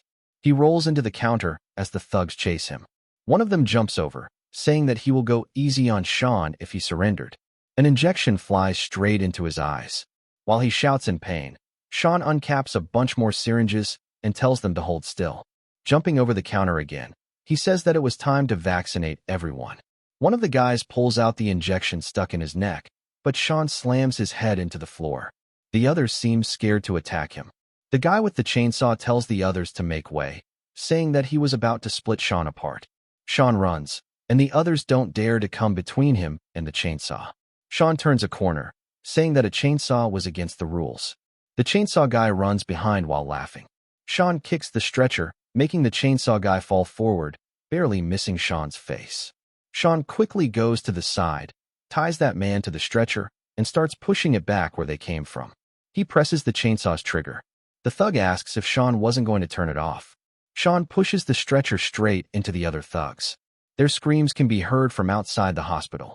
After a while, the sounds stop. Sean tells the man to get a grip. He asks if he just broke his pachita. The thug was traumatized from all the blood he saw. Sean reaches for a weapon and says that he still has a lot of questions. He asks where they took Huang's mother. Rachel arrives and asks if Sean was done. He says that most of them ran away after he started playing rough. He says that they even took Huang's mom somewhere and that he will go after them right away. Rachel asks why he would go after them. She tells him that they weren't fighting to save that woman. She says that these goons kidnapped a property of the dead mansion, and she just acted solely to retrieve him from them. She asks if he didn't use his strength to protect her as part of Dead Mansion. She says that now that he has retrieved him from the enemies, the situation was resolved, and it was time to return. Sean says that Rachel was the one who was mistaken. He goes down on his knees and says that he did everything just for Rachel. Rachel asks what he means. He says that it was just as she said before. He used his powers just to protect Rachel, not because she was a part of Dead Mansion, but because he wanted to. He starts bandaging her wounded leg, saying that he can't let the thugs go after they hurt Rachel like this. He says that he has to annihilate them all. Rachel starts blushing again. Sean prepares to leave after successfully deceiving Rachel. Rachel thinks that Sean was truly the best, just like she remembered. Sean was glad that Rachel fell for his trick, and both of them go to where Quan was. Meanwhile, the lady finally regains consciousness. Quan, who was staring at her the whole time, asks if she was finally awake. The lady jumps back, scared at his face. Quan apologizes for surprising her. The lady asks what happened to her since the last thing she remembered was being in the hospital. Quan says that he was the one who brought her here. She asks why he was spouting nonsense, asking where they were. Quan says that this was his son's classroom. He says that the seat she was sitting in was his son's seat. She looks at the desk covered in death threats and graffiti. Quan says that kids these days were scary, that even he was surprised. She asks why he was showing her all this. He starts taking off his bandages after realizing that she couldn't recognize him. He says that it was understandable because of how he looked. He says that he was Yosef's father. The lady is surprised to see his face. He asks if it wasn't ugly. All because of one little kid. Because of Sean, he had to look like this. He says that he and his son were also victims. She asks what he means. He tells her that Sean was the one who turned him and his son into cripples. He also says that Sean was the one who framed Yosef for what happened to Huang. He says that rumors have already spread throughout the school about this. The lady remembers all the photos the principal showed her. Quan tries to stand up again, saying that he was too indifferent, thinking it was just children's matters. He falls to the ground and says that now he finally found out. She asks if he was all right. He says that he will take his revenge. He says that this was his atonement for not protecting his son. He says that as a parent, he had to atone for his son. The lady tries to help him out, saying that revenge wasn't the right thing to do and asks him to inform the school and take legal action instead. He calls her naive and asks if she really thought that was possible. He reminds her that the school didn't do anything even when her son fell out from the window. He says that they can't just let Sean do what he wants. If they left him like this, he would never stop. Dead Mansion members prepare to take on Quan. Quan pulls out a knife and says that they must step up. He gives her the knife and says that it was her time to take revenge. Back at the Dead Mansion, the director hears the news. He is furious that an organization with roots in Korea targeted Sean without even knowing anything. He says that it was a direct order to Rachel to make Kwan's company pay the price for daring to touch the Dead Mansion's property. He also orders Sean to show them no mercy, as this was his first mission in a while. Rachel can't help but smile when the director tells them to eradicate the heresy and deliver the hammer of judgment. Sean cuts off the director's speech and says that he forgot his in-ear monitor on the desk earlier. All three of them look at him speechless. Sean asks if Marie could lend him one of hers. Marie says that they don't come in pairs. Rachel says that Sean was very sloppy and that she didn't like it when he acted like a foolish kid. Marie says that he was too careless and that it was disappointing for someone who was once considered a legend. Eugene says that Sean was like an amateur. Sean apologizes and looks into his school's window, asking if the goons really came to his school. Marie says that she was sure, since she tracked the results from the surrounding traffic cameras. He then asks if both Huang and his mom were also there. Rachel looks disappointed when he talks about them, but Sean looks serious. Rachel reminds him that their goal was to annihilate the enemies and asks if he was planning to do something stupid. Sean asks her not to worry, saying that all he has to do is go and destroy everything through the camera. A man says that he thought this was impossible when he heard that the targets were Dead Mansion and Instructor Rachel. He says that the mission would be difficult without extra payment. Another guy says that they were just some kids and questions if they were truly that dangerous. The blonde man tells the others not to underestimate them. He assures them that the kids were skilled mercenaries, but his partner still insists they were just kids. Quan rolls over, saying that he will give more money to them as long as they did what was asked. He was willing to pay any price. Quan then says that there were supposed to be 3 mercenaries. The blonde man says that his brother would come a little late, but even if he didn't, he assured that the 2 of them were enough. Quan says that the kids weren't ordinary and asks if they were truly enough. The man places a hand on Quan's shoulder and asks if they don't look like they're enough. The blue-haired guy says that Dmitri was scaring the customer. Dmitri tells him not to worry, as he had no intention of harming a client, unlike those kids. Rachel and the others make their way to the higher floor after clearing the lower floors. Sean says that it was a little too quiet and asks how come they haven't seen anyone yet. Marie says that they definitely tracked them to this school. She says that all the cameras on campus were disabled for some reason. Eugene says that they should split up and search, since the campus was large and their enemies were all amateurs after all. Rachel finds the suggestion reasonable and efficient.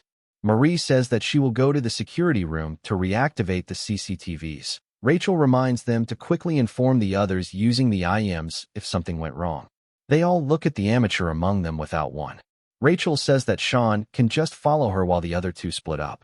After they leave, Sean notices Rachel breathing heavily. She starts giggling, saying that she gets to have an operation alone, just with her Sean. Sean shouts at the gangsters to show themselves. Rachel then asks if Sean still viewed the old lady as his parent even after she abandoned him. Sean looks surprised. Rachel asks why Sean was so obsessed with the old lady and her son. Sean tries to reason with her, but Rachel tells him to just give up. She tells him that the reason they were in danger in the first place was because of him. Sean asks what she means. She explains that those 2 were just ordinary people who, within a few days, became targets of the Dead Mansion, then got kidnapped by those idiots just because Sean kept clinging to them. She comes closer to Sean and tells him that Huang would have continued with his ordinary life if it weren't for Sean. But he got involved with them and changed their lives for the worse. Because of him, Dead Mansion had to follow and enter their lives as well, and now their lives began to crumble. She says that it was all because of Sean.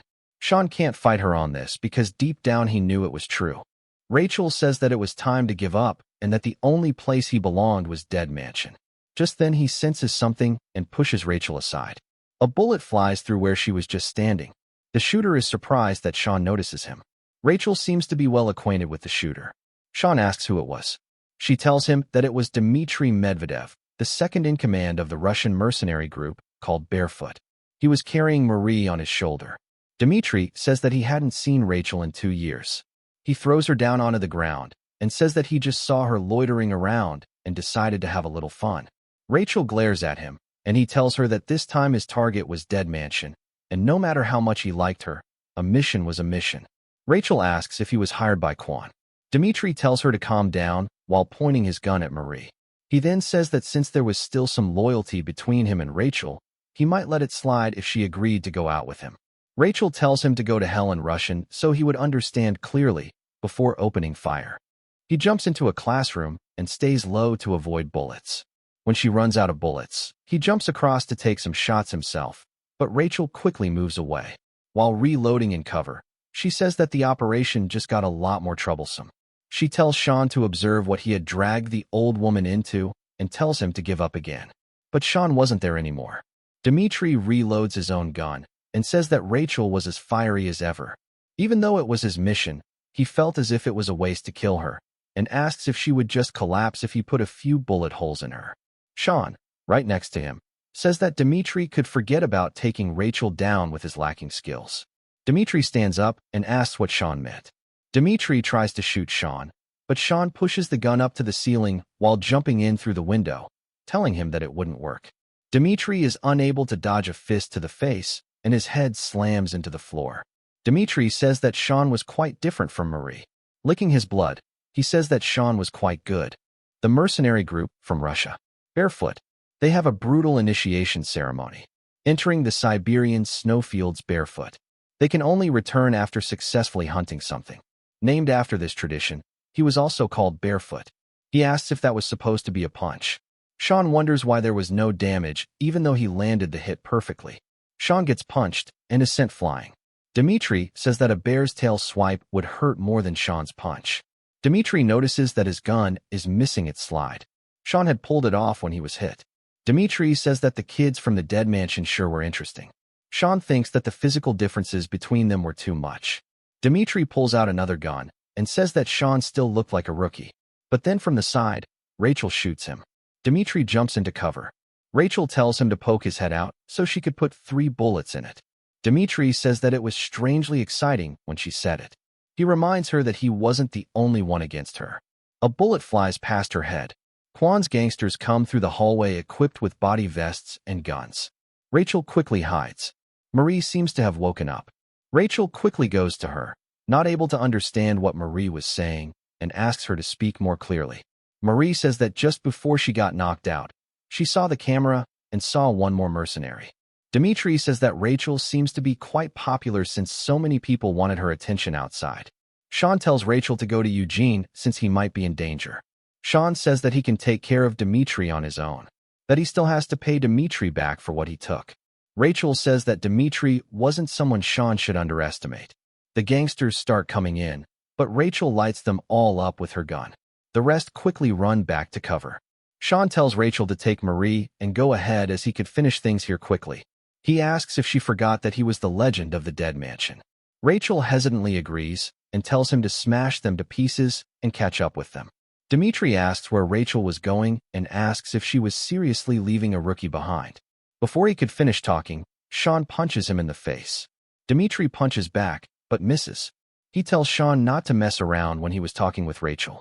His punches were so heavy all Sean could do was block, but still he gets sent flying. He wonders why he was bleeding even though he blocked. Dmitri was using the disassembled gun as a punch knife. Sean says that Dmitri was quite petty for someone so big. Dmitri says that it was a tactical play. Sean says that that wasn't tactic but playing dirty, and that was the reason why Rachel would never hang out with him. Dmitri says that Sean knows how to provoke him and tells him not to regret it later. Sean asks which part hurt him, either the acting dirty part or the Rachel part. Dmitri smiles and runs at Sean. While hitting Sean, he asks if Sean thought he was joking around. The punch sends Sean flying again. Dmitri notices a pain in his hand. 2 pins stuck into his forearm. Dmitri pulls them off, saying he let his guard down thinking Sean was just a brat. Sean thinks that Dmitri was now way faster than before. Sean throws his jacket at Dmitri, and Dmitri asks who was the one playing dirty now. Dmitri whacks the jacket to the side, but Sean is already gone, only leaving the door behind him open. Dmitri says that he enjoys it most when his prey struggles more. Inside the room, Sean remembers that Rachel warned him that Dmitri was no ordinary guy. He wonders why a guy like him would come to this place. He remembers how she told him that it was his fault that they followed him here. How blood and destruction followed him no matter what. How he was responsible for all of this. He snaps out of it, clenching his fist. Just then Dmitri kicks down the door to the room. Sean stands up and says that maybe Rachel was right. He says that if it wasn't for him, a mercenary like Dmitri would never come to a place like this, and Huang's family would never have been in danger. He tears his sleeve to use as a bandage on his arm. He tears the rest of the shirt while saying that he had to finish this with his hands. Dmitri suddenly quiets down seeing the mood shift. He thinks that he couldn't joke around anymore. Dmitri thinks that he had to finish Sean with one hit and lunges in with his knife. Sean sidesteps and punches Dmitri's arm from below, breaking it with one hit. Dmitri thinks that this didn't make any sense. He couldn't even see Sean move. Sean jumps up top, kicking Dmitri's face with his knee. Sean asks if Dmitri was surprised. Dmitri says that he thought Sean was just a kid and that the wait was worth his time. 2 years ago in Vladivostok, Dmitri complains that the best mission he got was just a pickup mission. Not just that, but he had him pick up some kids. Rachel says that they weren't kids. She tells him that they were the good kids of the dead mansion. Not some kids, but excellent products. She then says that for a barefoot mercenary, Dmitri looked younger than she expected. He asks if she was kidding calling him young. Rachel quickly tells the kids to get in the car before it exploded. Dmitri asks before what exploded. The building behind him explodes. Rachel asks what Dmitri was doing and tells him to drive fast. Dmitri asks if Rachel was the one who caused that mess. She says that she was just a disciplinarian and that it was all the work of those kids. She asks if the kids found the field trip beneficial, and the kids unanimously say that they did. She calls David out and says that he was using too many grenades and asks if he had a problem with his firearm. She tells him that proper maintenance is also a virtue of a professional. David says that he understands. Rachel tells Amy to be a little calmer when she was acting, and that her speech was too awkward sometimes. She tells Tom that she can still hear his footsteps when he was sneaking and asks him to work on making them lighter. And lastly, she looks at Eddie and tells him to throw away that candy he picked up in the meeting room. She says that he shouldn't leave traces around during a mission. Dmitri starts laughing, asking if those kids really did it. Rachel tells him again that they weren't kids but the good kids of the dead mansion. She reaches her hand toward his face. Dmitri asks what she was doing. She puts out his cigarette, saying that it wasn't good for the children's health. She says that she heard Dmitri was the brother of Bare Knuckles, the leader of Barefoot, but he seems too oblivious. Dmitri was about to say something, but gets distracted. Rachel notices him staring and asks if something was wrong. Dmitri quickly looks away. He then changes topics and asks how Rachel got the scar on her head. He says that he was sure that she wouldn't say that the kids did it. Rachel says that it wasn't precisely them. She says that she got it while disciplining Sean, the legend of the dead mansion. Dmitri asks what she meant by a legend. Rachel looks out the window smiling, saying that he was her legendary masterpiece. He was given a second name by Dead Mansion, a genius that was given the name Masterpiece. Her smile fades when she mentions that they lost him, and she wonders if he was still alive. She tells Dmitri to immediately tell her if he ever heard anything about Sean. He asks what she was talking about. She tells him that she was talking about a kid with Ajin 1 branded on his back. Dmitri laughs, saying that Rachel actually found him. Dmitri admits that Sean was stronger than he anticipated.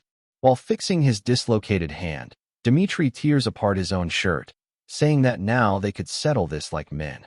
Dmitri immediately starts thrusting his knife at Sean. Sean ducks, but Dmitri grabs his neck and slams his knee straight into Sean's stomach. Sean grabs Dmitri's hand and slams his head back, hitting Dmitri under his jaw. Dmitri backs off. Sean checks if his ribs cracked, but Dmitri rushes back at Sean, saying he wasn't done yet. Sean avoids his swings. Sean doesn't understand why Dmitri was still unharmed after getting hit 3 times in the chin. Sean gets pinned to the wall. Dmitri drives the knife in right next to Sean's face. Sean falls down to the floor to avoid the knife. Dmitri asks how long Sean planned to just dodge and asks Sean to do what he did earlier. Sean asks if Dmitri had ever received an award when he was young. Sean says that he never has. Sean kicks Dmitri on the side and Dmitri asks what Sean was talking about before. Sean slams the disc into Dmitri's neck. Dmitri coughs out blood. Sean tells Dmitri to consider this a souvenir from his visit to Korea before slamming the disc again. Sean says that it was a big award worthy of putting on the resume. Sean prefers to go catch back up with Rachel. But then he notices something while Dmitri grabs a golf club. While Sean was examining a photo, Dmitri rises with the club, neck still broken. Sean dodges the swing. Dmitri's neck flings around while he tries to hit Sean. Sean jumps onto his back again, calling Dmitri persistent to be able to move even after his thyroid cartilage was shattered. Sean says that Rachel hates clingy people like him while putting him in a chokehold. After a few minutes, Dmitri lets go of the golf club and falls to his knees. Sean goes back to the picture he found. It was his picture. He wondered why the principal had it. He also found a note along with the picture. Meanwhile, while Eugene was looking around the school, he wonders if the thugs were underwater. The other mercenary appears next to him asking what he was looking at. Eugene quickly jumps back, thinking that he didn't sense that man's movement in the slightest. Eugene knows for sure that this guy wasn't ordinary. Eugene decides to inform Rachel, but his IME doesn't work. The mercenary says that he had set up a jammer and that it won't work. He starts unpacking his bag while saying that they could play with each other instead. Eugene decides that it would be best to avoid direct confrontation. So out of nowhere, he starts crying loudly and asks the mercenary to let him go just this once. The mercenary asks why Eugene was crying. Eugene says that he just came here because he was told to while crying. The man tells Eugene that he doesn't have to cry. Eugene says that he was scared and wanted to go home, thinking that his tactic was working. But then a bat hits him right in the chest, sending him flying. Eugene managed to take the blunt of the force by letting it push him back. He wonders if the man was crazy, swinging a bat at a kid without hesitating for a moment. The man asks what he did to make Eugene cry. He asks if the impact wasn't amazing just now. His name, Yuri, a new recruit of Barefoot, codename Gopnik. He tells Eugene to keep crying like that every time he hits him.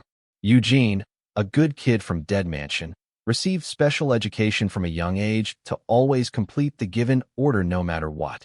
The guards ask how he got in through the front gate. The guys at the front gate don't answer back because they are already dead.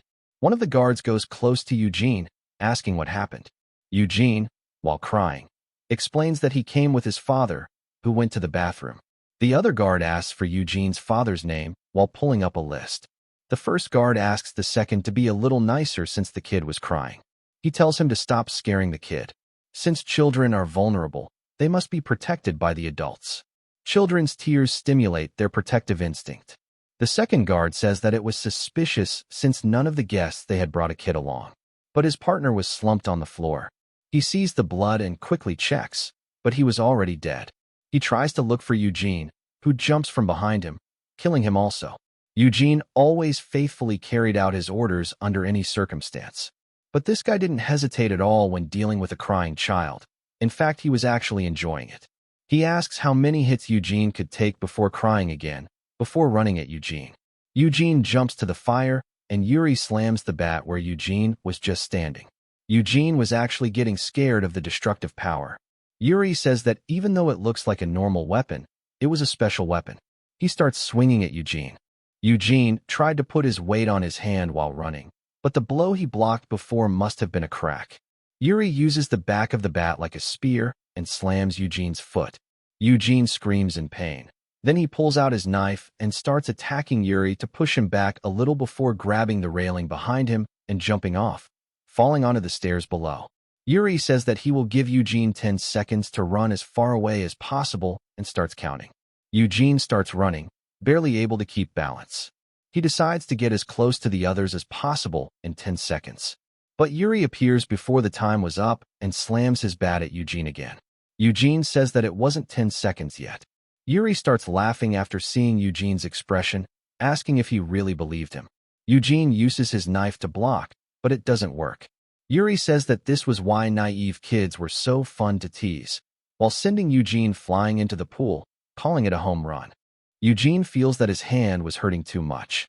He wonders if he really was a useless child like Rachel said. He remembers when Sean mocked him. He says that he told Sean to stop mocking him. Rachel asks them to stop joking around and asks them to get ready. Eugene calls Sean. Sean says that he won't tease Eugene anymore and asks him not to worry. Eugene asks if Sean intended to save Huang's mom, even after she relinquished him, even though she wasn't a part of his family anymore. Sean says that he doesn't know what Eugene was saying. Eugene says that Sean and Huang's mom were both strange, trying to save someone who was no longer a part of his family. He says that she even called Eugene her family, even though he hadn't proved anything. She even said that family doesn't need to prove each other anything. Sean thinks for a while and asks what Eugene thought. He asks if Eugene thought of Huang's mom as family. Eugene thinks back and says that he doesn't know. He says that he doesn't understand the concept of a family she has. Sean places his hand on Eugene's head and tells him to ask her then, the next time he meets her, as she had asked Sean to bring Eugene with him next time. Eugene asks if she really said that. Sean nods and says that he will take him to her, so he could ask his question to her himself. While he went deeper into the pool, Yuri asks if Eugene was a complete non-swimmer, seeing him not even try to come up. Eugene bursts out, begging for help. Eugene says that he doesn't know how to swim. Yuri starts laughing, saying that Eugene's reactions were priceless. He extends his bat and asks Eugene to grab it. While reaching out for the bat, Eugene thinks that since he was a weak child, it naturally triggered people's instinct to protect him.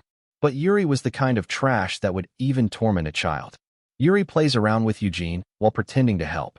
Eugene grabs the bat, but Yuri pulls it back and says that he slipped. Eugene slips into the water and starts floating with his head down. Yuri says that he was almost tempted to help Eugene if he had survived a little longer. He turns around to leave, but Eugene grabs Yuri's shoe.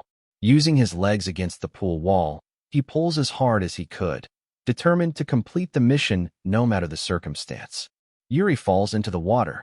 Yuri manages to put his head out of the water, saying that the damned kid tricked him.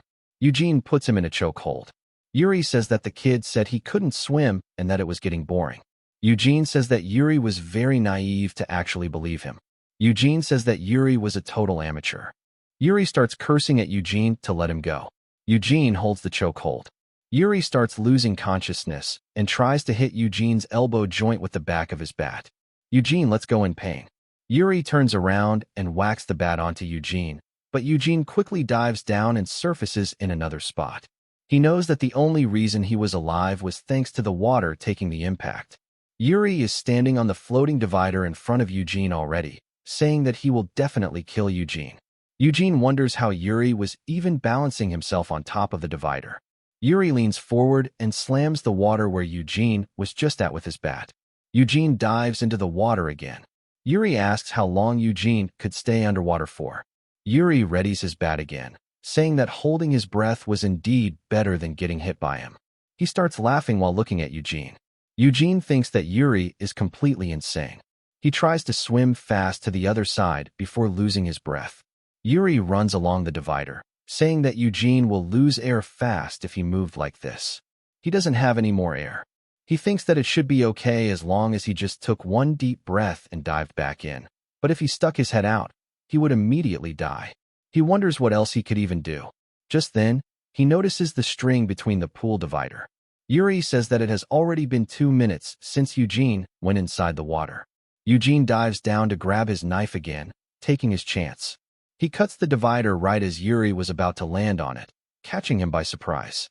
Yuri falls into the water, and Eugene takes his chance to take a deep breath, then dives back in to fight Yuri in the water. Yuri wonders if the kid thought a puny toy knife would work against him while getting the bat ready. Eugene saw how the water stopped the bat when he was about to get hit earlier, so inside the water his bat should be useless. Eugene fearlessly swims towards Yuri with his knife and the string from the divider. The water resistance stops Yuri's bat, and Eugene is already too close to avoid. Eugene thrusts his knife at Yuri, who ducks down. But he hadn't noticed Eugene holding the divider string. The string gets caught around Yuri's neck. Eugene immediately pulls as hard as he can while pushing himself off Yuri. The string is too tight for Yuri to get a grip on it. Eugene still pulls harder to make sure this was it. After a few minutes, Eugene finally comes out and tells Yuri to never underestimate him for being small again, while calling Yuri an amateur. Rachel reloads her gun with her mouth since she was holding on to Marie with the other hand while fighting the gangsters. The wound on her leg starts bleeding a lot again, and Marie also notices it. They take cover while a bunch of gangsters still follow them. Marie asks if Rachel is all right, and Rachel says that she is unscathed and asks how Marie was holding up. Marie says that the situation escalated more than they expected and asks if they shouldn't retreat for now. Rachel says that they have to annihilate them all since that was their order, and Sean was dealing with Dimitri, so they couldn't leave. Rachel says that she only has one last magazine left. Marie says that it was impossible for just the two of them to deal with all of them. While on her phone, Marie says that with Dimitri and Yuri both there it was beyond their calculations, and that they should at least check for support. Rachel says that Marie sounds very weak talking about getting support. Marie says that it was an objective judgment since both of them were injured. Rachel reloads her gun and says that Marie clearly stated before that she couldn't see carefully earlier, but now she suddenly knows that Yuri was here. Marie looks at Rachel surprised and then laughs. She says that she seems to have made such a careless mistake. She says that if Eugene was here, he would have teased her for being an amateur. Rachel points her gun at Marie and asks how she could do this, but then rephrases her question and asks how it was possible for Marie, who was under the dead mansion's control, to be capable of betrayal. Rachel orders Marie to answer, to test if she was still under the principal's control. Marie pulls her cross out and says that she has found the solution. She throws away the cross and says that they have found the way to break the three principles. Rachel asks what she means by we and asks who else was with her. Marie says that Null has returned. Rachel's eyes go wide hearing that name. While she is distracted, Marie quickly pulls out Rachel's last magazine and says that this was as far as Rachel went. Rachel swings her gun at Marie, but Marie hits Rachel on the gunshot wound with the magazine. When Rachel bends down, Marie sidesteps and tries to knee Rachel in the face. Rachel blocks and asks how Marie knew that name, but before she could get her answer, she is asked to stop moving with a gun to the back of her head. The gangster says that this was as far as she went as well. Rachel turns around to fight, but he slams her face into the floor while saying that it was their turn now. A guy comes through the door asking what happened. Marie asks if he wasn't waiting for a long time before entering. She then says that it was finished and that they could handle the rest now. She smiles again while asking Rachel if they should go capture Sean next. Back when Kwon had given Huang's mom the knife, urging her to take revenge on Sean and get rid of him forever, she had taken the knife. Kwon thought that he had succeeded, but she threw the knife away and said that someone like Kwon should never be a parent. Kwon said that he didn't take his compensation nor revenge, and even when her son became a cripple, she sat idly doing nothing, asking if she even considered herself a parent. Huang's mom slapped him, and he started bleeding again. He said that he thought this was going to be easy, but she was very annoying to deal with. The door slid open, and he said that he always had an efficient solution. While the gangsters came in, Sean put the note he found inside his jacket and started stretching. He wondered who would believe it when he found a story about fighting Russian mercenaries in the principal's office among his friends, as it didn't even make sense to him. He wondered how Kwon even managed to hire the mercenaries in the first place, since not just anybody could connect with people like that. But then he realized maybe it wasn't Kwon from the start. He started running while thinking why he hadn't thought of this earlier. He turned a corner where a bunch of gangsters were standing. One of them saw him and said that he found the yellow-haired kid, but his face got smashed in before he could finish his comment. Sean asked why they kept calling him Yellow Hair and if they couldn't at least remember his name. Then he said that he was wasting time talking to these numbskulls while knocking one of them out. One of them grabbed his gun to shoot Sean, but the gangster next to him told him not to shoot. He got shot anyway. Sean ran at the man, asking if he didn't hear his friend tell him not to shoot. The man aimed at Sean's head, but before he shot, Sean diverted the gun upward, his hands fast like lightning and his power more like a bear. It was like getting hit by a mace. Rachel finally regained consciousness to find herself cuffed to a pipe. Marie was sitting right in front of her. Rachel immediately started shouting at Marie, asking how she could betray Dead Mansion. Marie told Rachel to calm down and listen. She said she wasn't betraying Dead Mansion, but just showing them who the true masterpiece of Dead Mansion was. Rachel asked what she meant, and Marie said that the director always went on and on about the masterpiece and legend of Dead Mansion, Sean, saying how he was different from all the other masterpieces, how he had done everything while still young, how he told her to work hard to become like Sean because Sean was the greatest masterpiece. She asked why they were so obsessed with some outdated antique. She used to wonder how amazing he must have been to be spoken of like that, yet the Sean she had seen was nothing but a stupid middle schooler. She said that only then did she realize that the whole legend thing was just an illusion, a ruse of the past. It was just the director covering up the mistake of losing Sean by glorifying him as a legend. Rachel tried to bite Marie's hand off, but missed. Marie said that she understood it perfectly now, that rather than highlight their own mistakes, it was better to acknowledge others. And she would show it to the director herself. The legend of the past he was so fond of was but an illusion, and she was the true, greatest masterpiece of Dead Mansion, the masterpiece of strategy, Dva, too. Rachel, out of the corner of her eye, noticed Sean for a second before the camera died. She started laughing. Marie asked what Rachel found so funny. Rachel said that Sean was already acting reckless. She then asked Marie if she was saying the director was just upset because he was looking for Sean. She told Marie to look into her flaws before coming to that conclusion. She said the director wasn't upset because of Sean, but because of Marie's incompetence. Marie turned around, saying Rachel's judgment was still clouded. Rachel said that Marie was no match for Sean. She asked how Marie, who was a returned item, dared to make such ridiculous claims. Marie pulled her gun from the bag and shot right by Rachel's head. She warned Rachel that she was fully capable of harming her since she wasn't under the principal's orders anymore. She said that if Rachel called her a returned item again, the next bullet would leave a hole instead of a scar. Rachel asked if little ol' Marie got her feelings hurt. Just then Kwon came in and apologized for interrupting.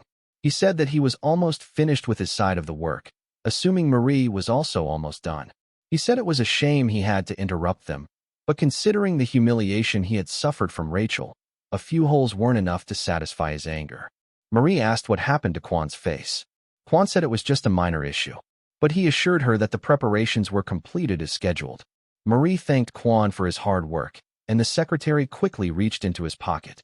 While Kwon was blabbering about how glad he was to be working with someone who understood him, the secretary placed the laced handkerchief on Kwon's face. Kwon slowly lost consciousness. The secretary told Kwon not to be upset since he had gotten a better job offer, and this was how Kwon had taught him to handle business. Marie told Kwon that his usefulness had ended when he brought Sean into this, and promised to give him all the blame for the incident. She quoted that a title like "An Enraged Father Consumed by Revenge for His Son" would sound good. She then finally looked back at the camera to deal with Sean, but the cameras were all dead. She wondered what was wrong, and Rachel suddenly started talking.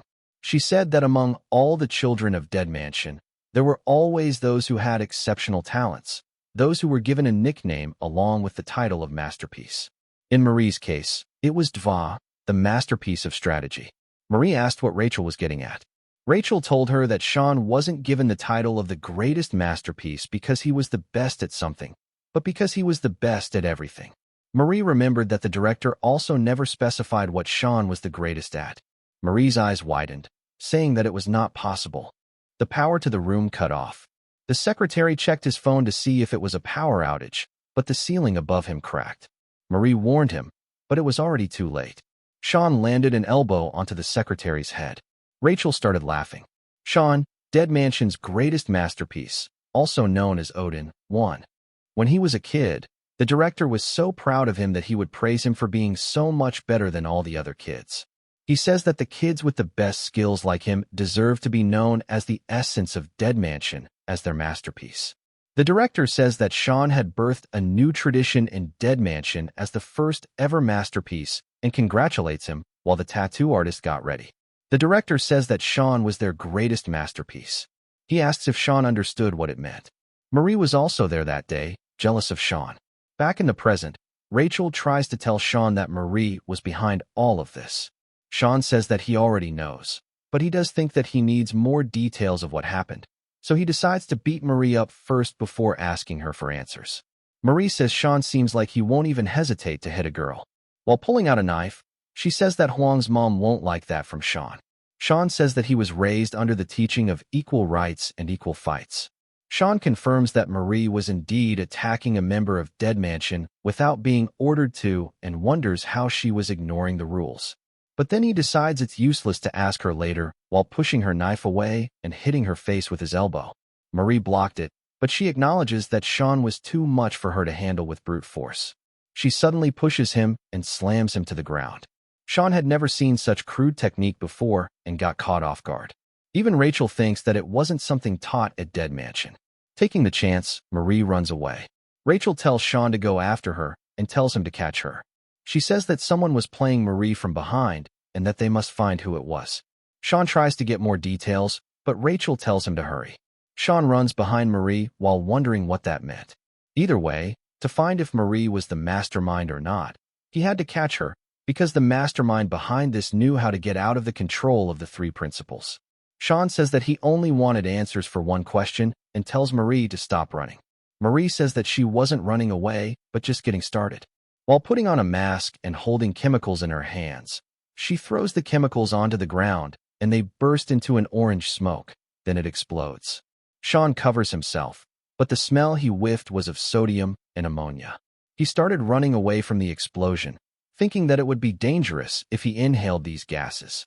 Marie suddenly attacks him and he starts coughing.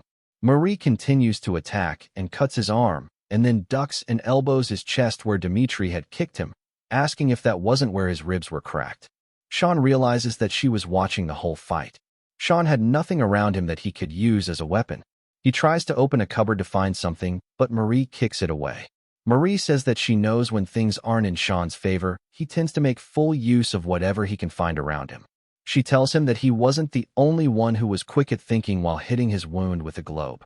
Sean was finding it hard to breathe, and the bleeding on his arm was severe. She throws more chemical bombs at him. He abandons his jacket, which had caught fire, and runs away. Marie tries to follow him, but he is already gone, leaving only a blood trail behind. While walking away, he checks his condition. The bleeding is much worse than he thought. She kept hitting him in that same spot. Sean curses at Dimitri for making that wound on his arm. He looks at the blood trail and says that the students assigned to clean the library were not going to be happy the next day. He then remembers Rachel's words again and says that even this was his fault. Marie finally arrives, asking where Sean was hiding. She then sees the pool of blood and says that it was hard to pretend like not noticing when there was so much blood. She asks if he was still alive. She asks if the greatest title attached to him didn't seem odd, since typical names were given based on the child's special ability, but for the director to simply call Sean the greatest. She says that she thinks it was a mistake in his past to name his first masterpiece so casually, even though he knew many more exceptional children would be created in the future. She asks if it didn't seem absurd to call Sean the greatest when he was the first. She says that Sean didn't deserve that title as he was nothing but an idiot who lacks even the basics to be in Dead Mansion. She thought she found him, but it was just the cloth he was using as a bandage and a stapler he found on the desk earlier. Sean stands behind her asking if she ever stops yapping. Marie quickly swings her dagger at him, but it gets stuck in a book. She is surprised. She thought that he couldn't use his left arm anymore, but he had stapled the wound shut. Sean asks who she thought she was to dictate what a masterpiece should be when she didn't even have basic civic sense. The punch sends her flying. He grabs her again and points at the sign. He tells her that she was supposed to be quiet when in a library, as it was a fundamental rule. He tells her to pipe down and only answer the question he was about to ask. He grabs her face and tells her to explain how she broke the 3 principles. Let me know if I should make a part 2 of this in the comment. Also, please don't forget to subscribe and leave a like, as only 0.6% of my viewers are subscribed.